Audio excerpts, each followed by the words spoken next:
Hi, welcome everyone to our show, Champion of Change, Leaders Making Powerful Impact. Today we have a very special guest. His name is Michael Butler. He is a pastor turned into a celebrity kingmaker. He is also called a Simon Cowell of Book Publishing, a founder of 1040impact.org. This is to end human trafficking. He's most proud of his 4 sons and grandsons. He is also beyond publishing authors and have spoken on 6 continents. He also has published 7 titles by authors in the past 6 years with authors into 64 nations. Before we dive into our discussion, let's give Michael a chance to introduce himself. Hey, Mary, it's great to meet you. Thanks for that kind introduction and congratulations on your show. I love the title of the show. You know, it's always been fascinating to me to watch people build the brand. And with the internet kind of changed everything, and it gave us an opportunity to build a global brand. You know, it used to be about you're in an area code, you're in a zip code, you want to be rock star famous as a doctor, as a spa, as a dentist, as a groomer, as a dog walker, or whatever in your local area code. But now with the internet, and I first noticed this because I was teaching guitar lessons when I was younger.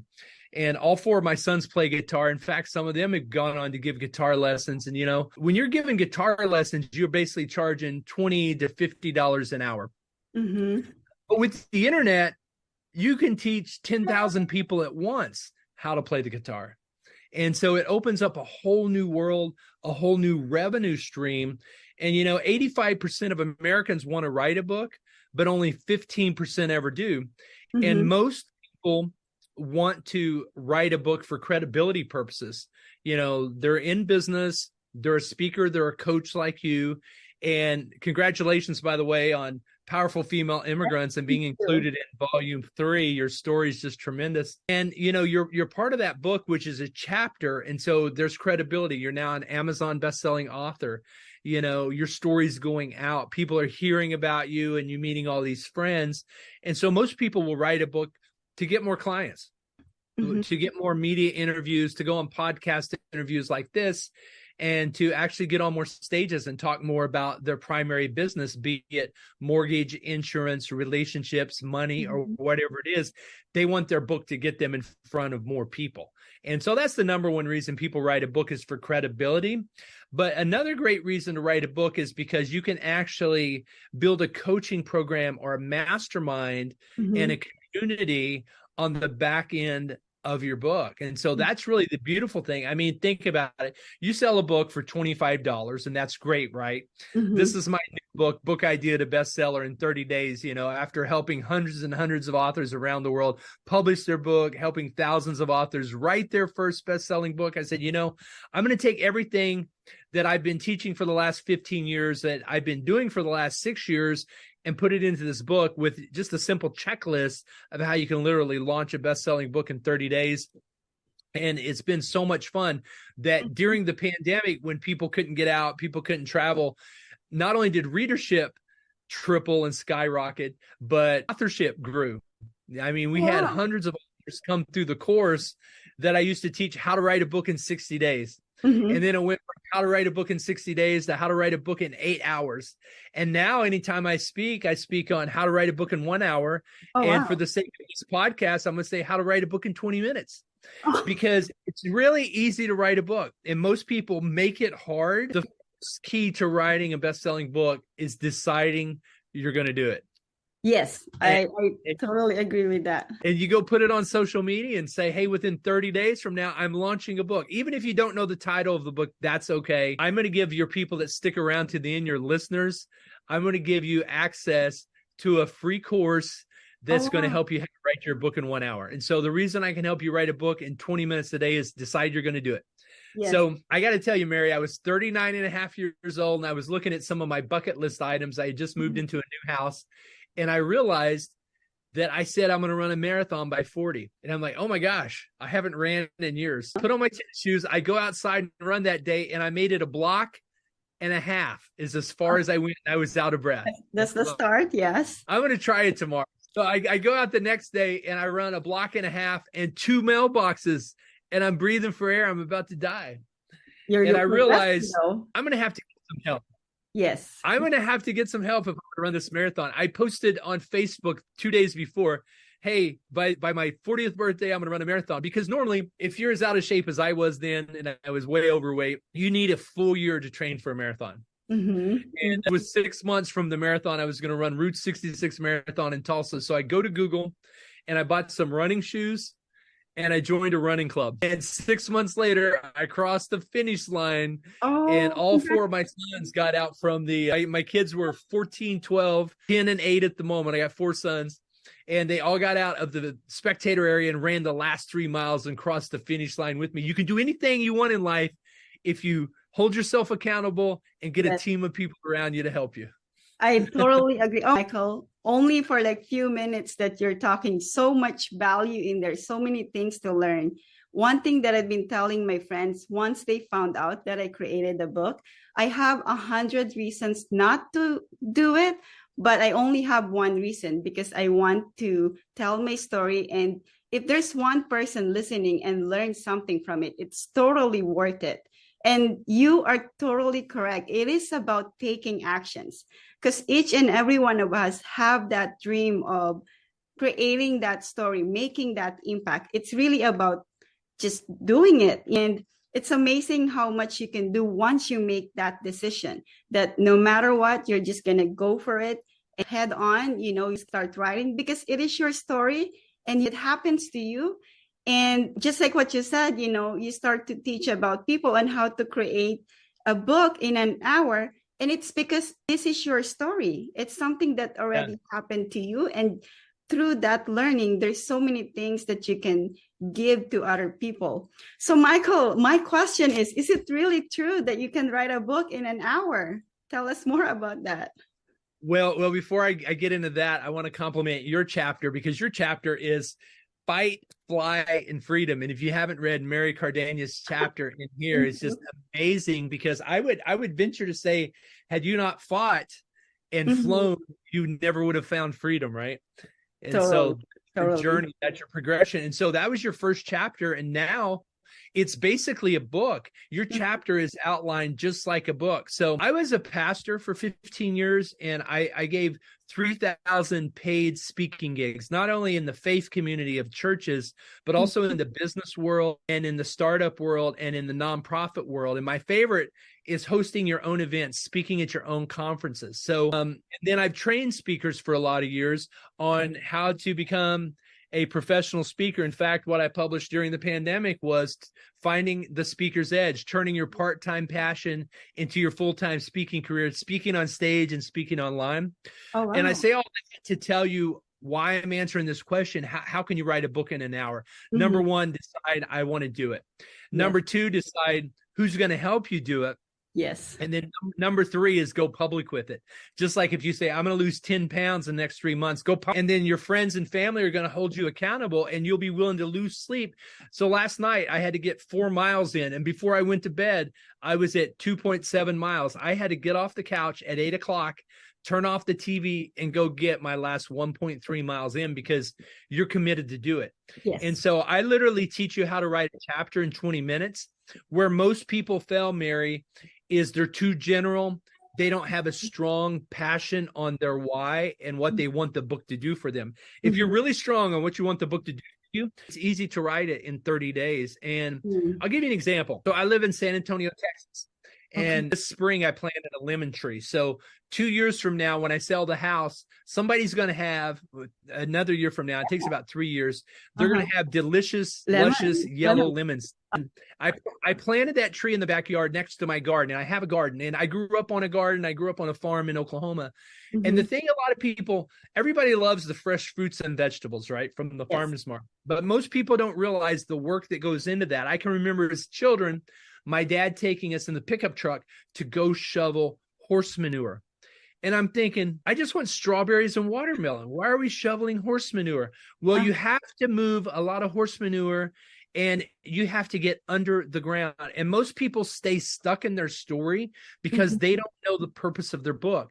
And the purpose of your book is not to share all the trauma you went through. Now, maybe you went through a lot of trauma. Mm-hmm. But here's what you've got to realize. If you want to sell a book, Mm-hmm. if you want to make an impact with your book, it's not about your personal trauma. It's about how to get to the strawberries and the watermelon, because that's what everybody wants. Yeah. So you can still tell your story if you embed it in the how-to, what's in it for the reader. So the slowest moving category of nonfiction books Mm-hmm. is memoirs and poetry. And memoirs when you're telling your story. Mm-hmm. Now, granted, sometimes you got to give some biography and some background, Mm-hmm. but don't make it about your pain and don't be stuck in your pain. That's like being in the horse manure. Okay. Mm-hmm. What you want to share with the world to really influence and impact the world with your story is tell us the 3 things you learned or the 7 things that you discovered as a result of going through the manure. And that's when those strawberries and watermelons come to the top. Yes, yes. And I think that is so true, because a lot of readers, they're looking for answers. They're looking for solutions that, probably they're going through, someone that they can relate to, but at the same time, they're looking for solutions for themselves. And that is something that we can provide to others. I think that is very fulfilling. And at the same time, it allows us to move others forward. It's kind of like lighting the lights for others. And I do believe that that's what we're here for, to really, creating that impact. Whether, you see that impact directly or indirectly, but knowing that impact made a difference in someone's life, that is a very fulfilling on its own. So, Michael, I'm really curious, why is it writing your book? I know sometimes it's daunting challenge for a lot of people. And we talk about making an actions. Actually, when Elise asked me, Elise is my partner and she's also a co-author of Powerful Female Immigrant.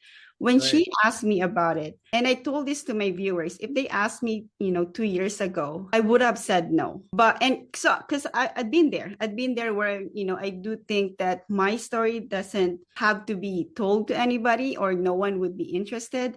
So I kind of get a sense of how hard it is and could be daunting for other people to create their own book. So I wanted to ask your point of view about that. Why is it writing a book such a daunting challenge for a lot of people? Well, because writing a book, it's a whole different mindset and skill set. I mean, you're academically trained to do your trade and to do your skill. Maybe it's plumbing, maybe it's brain surgery or whatever it is. So you've never written a book. Maybe you were good at writing back in high school and college, but that was a long time ago, and you don't really know what the reader wants. So you got to say, what do I want my book to do for the reader? What do I want my book to do for me? Give me more stages, give me more coaching clients. What action do I want my reader to take? Maybe you want to create a movement and really change lives. What's important, I'm going to give your viewers 2 things. One is we have a free webinar coming up where you can literally learn how to write your book in 1 hour at beyondwebinar.com. Okay, I'm going to give you that again, beyondwebinar.com. Register. It's going to fill up quick and it's limited seating. So you're going to want to pop in your information. You'll get an email invite and a calendar invite at beyondwebinar.com where you can hear the finer aspects of how to write your book in 60 minutes. But the other thing is, once they attend that, or if they have a book question and they've been wanting to write a book for a long time, if your friends and family have said, Mary, my goodness, you need to write a book. If Elise says you need to write a book, you need to write a book. So I'm going to give you a free book coaching consult. It's a $500 value. It's a 30-minute consult. You can ask me anything about your book, and you can get on my calendar at getpublished.beyondpublishing.net. So a lot of people, it's not that they're not good communicators. They're just not good writers. You might be a great speaker, but if you never really sat down at the computer, that can be pretty daunting, right? If you ever driven a semi truck, that can be daunting. Same way with writing a book. If you've never marathon, that can be daunting if you don't have a team of people around you helping you on those long runs. You don't know what to expect. Yeah, that's true, especially if it's your first time writing the book. But I can totally agree with you, having that team with you, helping you and guiding you on how to create that. And that's one thing that, I really love about your program, Michael. You're right there holding each and everyone's hand to kind of guide them on the best route and to get that idea. And you provide so much of that when we're first starting. So I'm really grateful for that. And I know that anyone who's thinking about creating their book, And once they get a hold of you, I know that you'll be able to provide them that guidance as well. So I know part of that is like creating a story and the learnings that they have. But do you know any specific thing? Sometimes, I try to figure out what's the best way to say it, or what not to say, right? What more on, what are the topics that we should try to avoid when creating a book or telling our stories? Sometimes writing the memoir is the right thing to do because you want your children and your grandchildren to know about your hardships and what you've been through. And that's the purpose of the book. And that's okay. But if you're wanting to write a business book that's going to attract you more clients, you really want to write and journal through the minutia so that it's not horse manure in the book. So in other words, you want to share the fresh fruits and vegetables that you discovered as a result of your hardships you went through and the points to take. So in other words, I didn't go into all the details about how hard it was to get up at 5 a.m. when it was 20 degrees outside and run 20 miles with my running group. I just talked about the joy of crossing the finish line. I saw the whole time I'm running that 26 miles and wanted to give up at mile 16 and mile 18 when my body was in pain and screaming stop. I just saw that vision in my head that my 4 sons are waiting for me near the finish line. And so always have the end in mind. What do you want the book to do for you? You know who the reader is because 80% of the world's readers are women. And you know 76% of book readers of books in English are buying and reading your book outside of the U.S. So you really need to understand and know this. And we talk about this on beyondwebinar.com. As you're writing and figuring out who your avatar is, it might not be who you're thinking. So no wonder you're staring at a blank screen, frustrated. You don't know what the book you want the book to do for you, and you don't know who your avatar is. But once you figure out that it's a woman over 40, so for me as a publisher, my target market is a woman over 40 that has just sold a business, retired, gotten off a TED stage, but doesn't have a book yet. So you want to get very laser focused on who your reader is and also ask the question, like I said on Detroit television last week, talking about this book, I said, what you've got to do is picture that person in your mind, give them a name, somebody 46 years old. Where does she live? Get a picture of her and write the book to her individually. It'll come across very passionately and very authentically. Yeah, and I think that's going to make it more intimate. It's kind of like writing a letter to someone that it's super close to you. The message just will go directly to them. And at the same time, while you're talking to like one person, because we all have universal feeling, we all have universal connections that will propel through the people, your avatar or your audience. So that is a very good advice, Michael. Thank you about that. And he recently published Powerful Female Immigrant, and we became #1 on Amazon. So how do you get global distributions and bestseller status with your book? It's very important because a lot of people thought the internet killed readership and publishing, but publishing and readership are up globally, which is the beautiful thing. But your reader has moved. You got to figure out how to connect with them. And so you got to figure out what podcast your reader is listening to right now and what authors they're reading right now, and start connecting with those groups online so that as you're writing your books, you're getting connected to your avatar, and it's no surprise. But the average self-published author, Mary, never sells more than 200 books. And so it's really important to talk to a publisher about your options. There's traditional publishing, there's hybrid publishing, and there's self-publishing. And if somebody wants to jump on beyondwebinar.com, they'll learn. We'll teach that free webinar soon, and you'll get more information about it. But it's very important to realize that Amazon is only half of the world's book sales.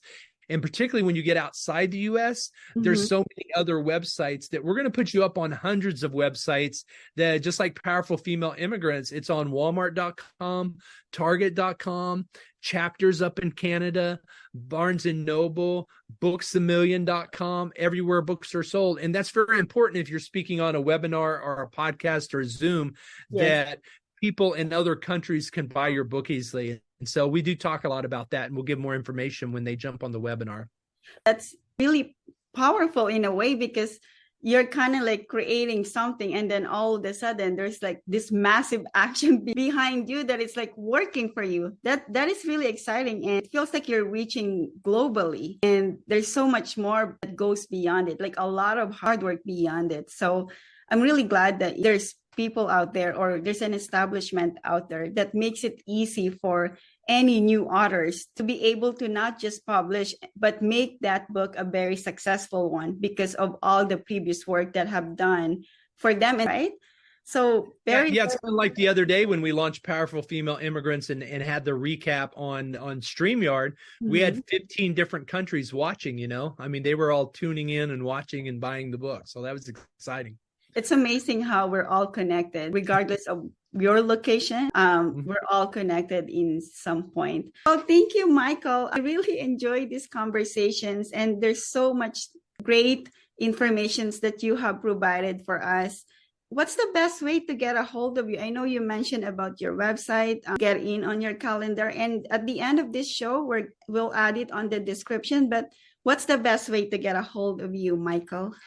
Well, cool. I'll even give you my cell phone, but you can go to my website, michaeldbutler.com or beyondwebinar.com or getpublished.beyondpublishing.net, which is the calendar, or you can text me directly at 918. Mary, it was great to be with you, and congratulations on your success with Powerful Female Immigrants and the podcast. Very exciting. Yeah. There's so many things just came out of just being on the book. There's so many ideas now, and it allows me to reach out to other people in our local TV shows, podcasts, and potentially national too, to talk about my book and my business. So really, this book is just the beginning, and it will surprise you how much it's going to push you forward to the things that you wanted out of your life and how you want this one to come out later on. So thank you for that opportunity, Michael. And thank you for continue giving opportunities to people like us who wanted to make their dreams happen. So great to be with you, Mary. Thanks for the invite. I appreciate it. Yes, thank you so much, Michael. And I'd like to thank our audience for tuning in. We'll drop this episode soon. And thank you so much, everyone. Thank you, Michael. Thank you, Mary. Bye-bye.